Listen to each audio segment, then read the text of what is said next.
শেষ পর্যন্ত দুর্জয়কে পাশে নিয়ে বাড়ি ফিরছে রানী। সম্পূর্ণ জানতে ভিডিওটিতে একটি লাইক করে প্রথম থেকেই দেখতে থাকো।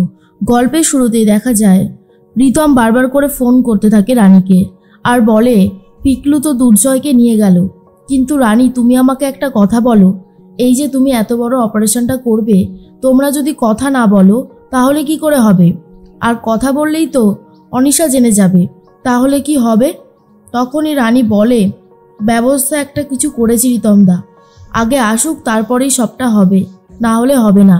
তুমি চিন্তা করো না, এইবারে আমি আর কাছাকাছ করব না। আমি যা ভুল করার করে ফেলেছি, এবারে আমি সতর্ক আছি। অনিশাদি চাইলেও কিছু করতে পারবে না, অনিশাদিকে আমি কিছু করতে দেব না। তার সমস্ত রকম ব্যবস্থা এই রানী করে রেখেছে। রিতম বলে, যা করবে সাবধানে, আর আমি বাড়ির দিকে যাই, গিয়ে বাড়ির সবাইকে সামলাচ্ছি। তখন রানী বলে, ঠিক আছে, সাবধানে যেও। অন্যদিকে অনিশা তো ফোনে ব্যস্ত হয়ে পড়েছে, একে ওকে ফোন করে খবর নিতে থাকে, কিন্তু সেরকম কোনো খবর পাচ্ছে না। গুন্ডাগুলোকে ফোন করে বলে, তোমরা তো সাথে সাথে ছিলে জয়ের, তাও তোমাদের সামনে থেকে নিয়ে গেল, তোমাদের দিয়ে যদি একটা কাজও হয়, ফোন রাখো। আর শোনো, তোমাদেরকে যখন যেখানে যেতে বলবো চলে যাবে, গাড়িতেই বসে থাকো। এর মধ্যেই রানী তো দুর্জয়কে নেবার জন্য রাস্তায় দাঁড়িয়ে রয়েছে, আর পিকলু গাড়িটা নিয়ে ঢুকতেই তাড়াতাড়ি করে স্ট্রেচার করে নিয়ে যাওয়া হচ্ছে দুর্জয়কে অপারেশন থিয়েটারে। আর এর মধ্যেই দেখা যায় দুর্জয়ের ফোনটা তো গাড়িতেই ছিল। অনিশা সেই ফোন নাম্বারকে ট্র্যাক করতে পাঠিয়ে দেয় আর জিজ্ঞেস করে, এই ফোন নাম্বারটা কোথায় আছে এই মুহূর্তে দেখুন তো, আর আমাকে ইমিডিয়েটলি জানান। এর মধ্যে রানী দুর্জয়কে নিয়ে অপারেশন শুরু করে দেয়। আর ঠিক সেই মুহূর্তেই পিকলু চলে এসেছে। পিকলু এসে ইশারা দিয়ে দেখিয়ে দেয়, দুর্জয়ের ফোনটা তো গাড়ির মধ্যে ছিল, ফোনের লোকেশন ধরে যদি অনিশা লোক পাঠিয়ে দেয় তাহলে তো অপারেশন আর করা যাবে না। এর মধ্যে রানী বাইরে বেরিয়ে এসে কথা বলতে শুরু করে আর বলে, সর্বনাশ, এটা কি করে হলো? এটা তো হওয়ার কথা ছিলই না, মানে আমি এটা ভুলে গেলাম কি করে? সত্যি তো, অনিশাদি যদি এবারে ফোনের লোকেশন ধরে চলে আসে তাহলে তো আরেক বিপদ হবে। না না, যেভাবেই হোক আমাকে এর একটা সলিউশন করতেই হবে। তুমি এক কাজ করো পিকলুদা, তুমি এই ফোনটা বাজারের দিকে নিয়ে যাও। অনিশাদি একটু হলেও কনফিউশনে পড়ে যাবে যে ফোনটা এই মুহূর্তে কোথায় রয়েছে। পিকলু তখন বলে, ঠিক আছে রানী, যা করবার তাড়াতাড়ি করো, হাতে সময় কিন্তু বড্ড কম। এই অনিশাকে আমার বিশ্বাস হয় না, দেখা গেল শেষ মুহূর্তে চলে এসেছে।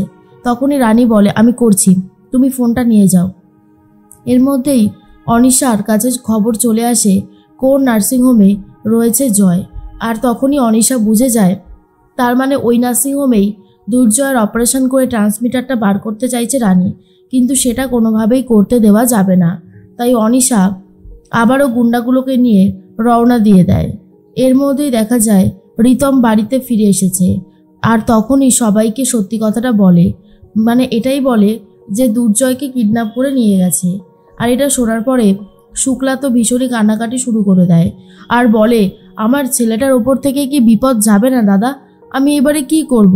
আমার ছেলে তো কারোর কোনো ক্ষতি করেনি, তাহলে আমার ছেলের সাথে কেন এরকম করা হচ্ছে? তখনই বিনুপুনু বলে, একটু শান্ত হও, এরকম করলে কি করে হবে? তার মধ্যেই দেবযানী বলে, এই রিতম, তুমি এইভাবে দাঁড়িয়ে আছো কেন? আরে বাবা, তুমিও কান্নাকাটি করতে শুরু করো, না হলে কি করে হবে? রিতম তখন বলে, আমিও বুঝতে পারছি না দেবু, কি করব? একটা বিশাল বড় পরীক্ষা দিতে চলেছি আমরা সবাই। তার মধ্যেই জেঠুমণি বলে, ও হচ্ছে নার্সিংহোমের চেয়ারম্যান, নিশ্চয়ই কিডন্যাপ করেছে, মুক্তিপণ চাইবে। এখন তো আমার সেটাই মনে হচ্ছে। সৌনক তো যা করার করছে, তারপর আমি দেখছি কি করা যেতে পারে। শুক্লা বলে, আমার ছেলেটার কোনো ক্ষতি করে দেবে না তো দাদা? আমার কিন্তু সত্যি খুব ভয় লাগছে।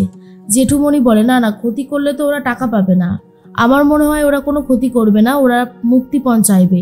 এই ফোনগুলো সব খোলা রাখিস কিন্তু। এদিকে দুর্জয়ের অপারেশন চলছে আর অনিশা লোকজন নিয়ে চলে এসেছে নার্সিংহোমে, কিন্তু কোন জায়গায় ওটিতে অপারেশন করছে সেটা তো আর জানে না। তাই সেখানকারই একজন নার্সকে ধরে জিজ্ঞেস করে যে এখানে কোন ওটিটা এখন বিজি রয়েছে। তখনই নার্স বলে, এখানে কোনো ওটি এখন বিজি নেই, এই সময় তো অপারেশন হয় না। তখনই অনিশা বিশ্বাস করতে পারে না, গুন্ডাগুলোকে নিয়ে আবারও তন্ন করে খুঁজতে শুরু করে দেয়।